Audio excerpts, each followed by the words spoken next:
नमस्कार। राष्ट्रीय एजुकेशन में आपका स्वागत है। आज है 26 सितंबर।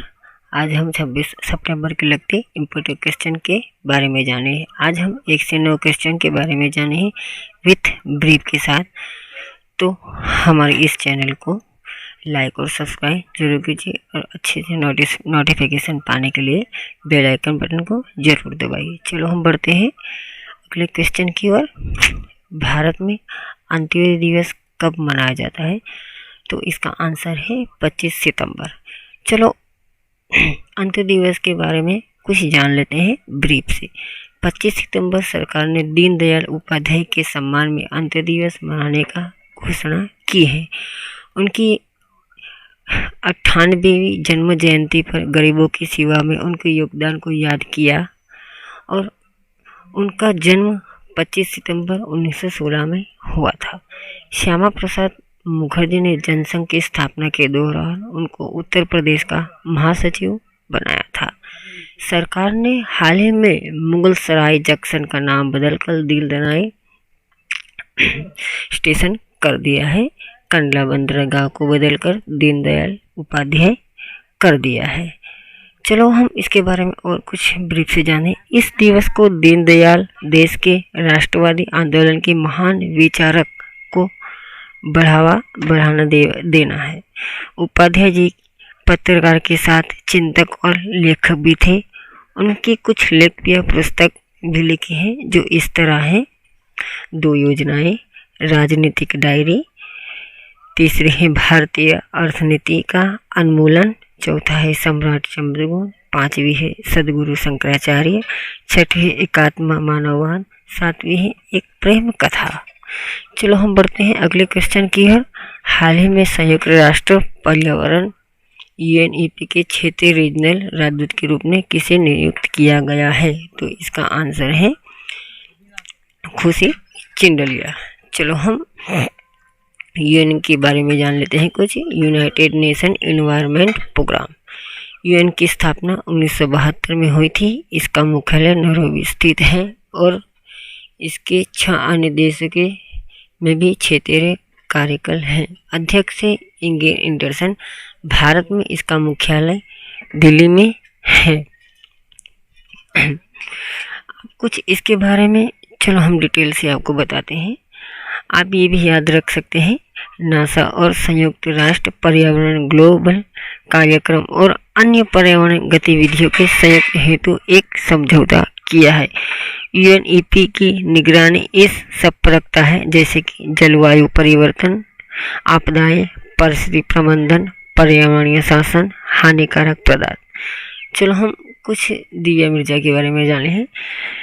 UNEP द्वारा बॉलीवुड अभिनेत्री को भारत की गुडविल राजदूत के रूप में कार्यकाल को 2022 तक बढ़ा दिया गया है। खुशी चंदेलिया के बारे में कुछ और विस्तार से जान लेते हैं। UNEP द्वारा भारत के लिए क्षेत्रीय राजदूत नियुक्त किया है। उनको पर्यावरण टुम्बा इको जनरेशन का क्षेत्रीय राजदूत बना दिया है। खुशी को पर्यावरण की सुरक्षा के बारे में जागरूकता फैलाने और पर्यावरण संरक्षण में भारत के योगदान पर चर्चा करने का अवसर दिया जाएगा। चलो हम बढ़ते हैं अगले क्वेश्चन की ओर। हाल ही में भारतीय किस मंत्री ने सार्क सम्मेलन में औपचारिक भाग लिया है? तो इसका आंसर है S जयशंकर। चलो हम सार्क के बारे में कुछ जान लेते हैं। सार्क का फुल फॉर्म है South Asian Association for Regional Cooperation. SAARC की स्थापना 8 दिसंबर 1985 ढाका के बांग्लादेश में हुई थी। इसके 7 सदस्य देश हैं: एक भारत, पाकिस्तान, बांग्लादेश, श्रीलंका, नेपाल, भूटान, मालदीव। सार्क के वर्तमान 13वें महासचिव हैं हुसैन बी सियाल। चलो हम कुछ इसके बारे में और विस्तार से भी जान लेते हैं। इस सम्मेलन में विदेश मंत्री ने इस बात पर प्रकाश डाला है कि अपने पड़ोसी देशों यानी कि मालदीव, श्रीलंका और भूटान की कोविड-19 की शुरुआती से ही वित्तीय सहायता प्रदान कर रहा है। इस बैठक के मेजबान नेपाली विदेश मंत्री ने की थी। इस सम्मेलन में पाकिस्तान ने 19वें सार्क शिखर सम्मेलन की मेजबानी करने की इच्छा पर जोर दिया है। ये भी याद आप रख सकते हैं। चलो हम बढ़ते हैं अगले क्वेश्चन की ओर।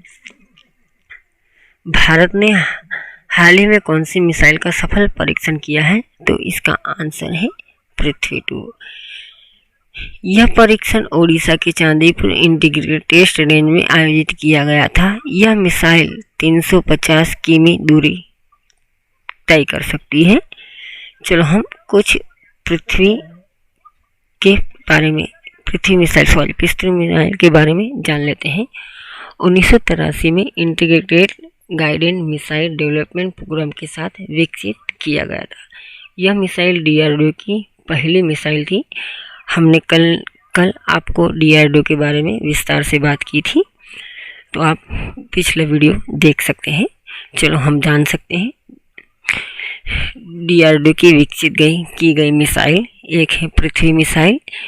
यह कम दूरी की सतह से सतह तक मार करने वाली मिसाइल है। दूसरी है त्रिशूल, कम दूरी की वजह से हवा में मार करने वाली मिसाइल है। तीसरी है आकाश, मध्यम दूरी की सतह से हवा में मार करने वाली मिसाइल है।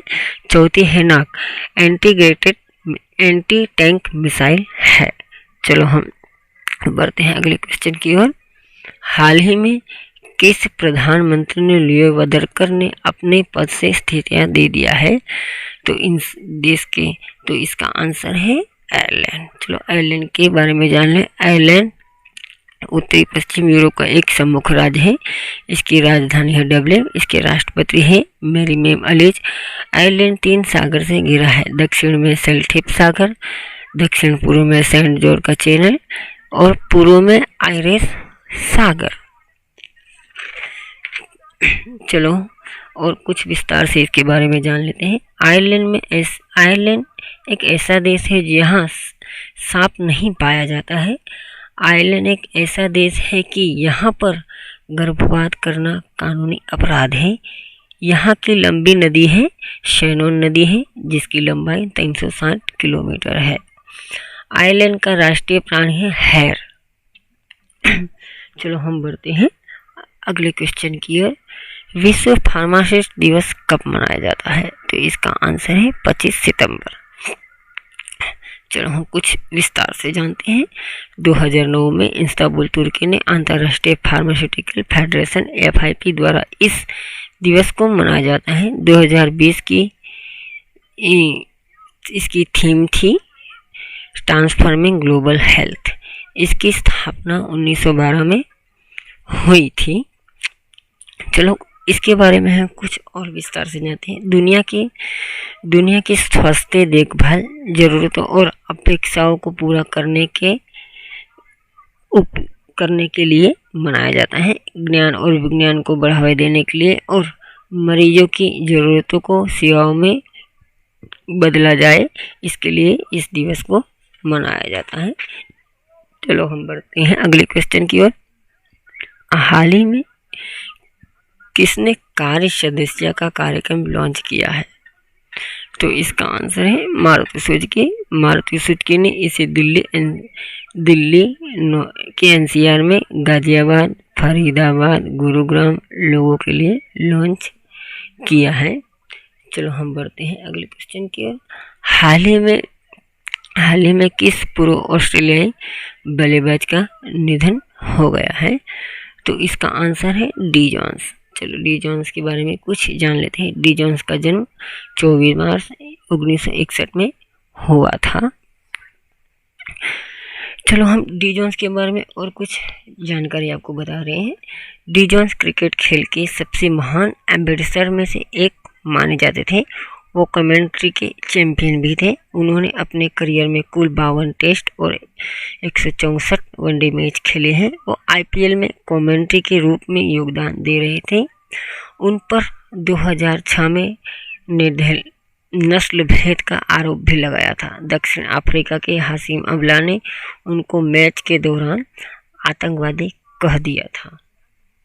चलो हम बढ़ते हैं अगले क्वेश्चन की ओर। हाल ही में किस देश ने FATF में गैलिट सदस्य बनाए रखने का फैसला लिया है? तो इसका आंसर है पाकिस्तान। चलो हम पाकिस्तान के बारे में कुछ विस्तार से जान लेते हैं। पाकिस्तान का जन्म 1947 में भारत के से विभाजन के दौरान हुआ था। यहाँ के वर्तमान प्रधानमंत्री हैं इमरान खान, राष्ट्रपति हैं मनमोहन ईसन।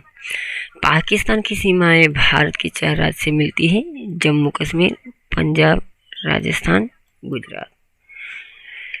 तो हम जो आपको जानकारी दिए हैं वो आपको अच्छी लगी है तो हमारे चैनल को लाइक और सब्सक्राइब जरूर कीजिए और आपका दिल से धन्यवाद।